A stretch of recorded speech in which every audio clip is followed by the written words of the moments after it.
ಜೊತೆ ತುಂಬು ವಾಹಿನಿಯಾದ ಶಾಂಭವಿ ನದಿಯಲ್ಲಿ ಲಿಂಗರೂಪದಲ್ಲಿ ಇದ್ದವಳು ನಾನೇ ದುರ್ಗಾ ಪರಮೇಶ್ವರಿ. ಅಷ್ಟಭುಜೆಯಾಗಿ ದೃಷ್ಟಿಗೋಚರಳಾಗಿದ್ದೇನೆ. ಈರು ಮೂಲ ಉಲ್ಲಾರ ಪಂಪನ ವಿಷಯ ಎಂಕು ಗೊತ್ತಿತ್ತಿಂದ ಯಾನು ಎನ್ನ ಮಂಜಿನ ಬೇತೆ ಸಾದಿಟ್ಟು ಬಿಡ್ತು ಬೇರೆ ಎನ್ನೋ ಅಪರಾಧ ಅಂಡು. ನಿನ್ನ ಮಂಜಿ ನನ್ನ ತಲೆಗೆ ತಾಗಿ ಜಲವೆಲ್ಲ ರಕ್ತಮಯವಾದನ್ನು ಕಂಡು ಹೆದರಿಕೊಂಡೆಯ ಮಗನೇ. ಹೆದರಬೇಡ, ನಿನ್ನ ಮಂಜಿಗೆ ತಲೆ ಕೊಟ್ಟವಳು ನಾನೇ.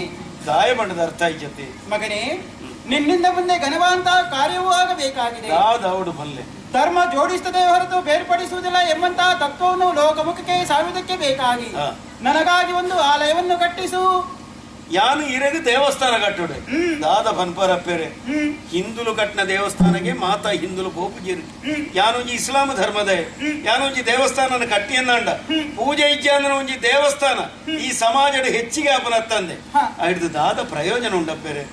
ದುಗ್ಗಣ್ಣ ಸಾವಂತರಿಗೆ ಮಸ್ತ ಹೆಸರಿಗೆ ಇನ್ನು ವಹಿಸಿಕೊಡು. ಹತ್ತೂರು ಬೈಲುಡುಪರಿಗೆ ಪೂಜಾ ಕೈಕರ್ಯಾದಿಗಳನ್ನು ಒಪ್ಪಿಸು. ನೀನು ಕಟ್ಟಿಸಿದಂತಹ ದೇವಸ್ಥಾನಕ್ಕೆ ಯಾರು ಬರುತ್ತಾರೆ ಎಂಬಂತಹ ಖೇದ ನಿನಗೆ ಬೇಡ ಮಗನೇ.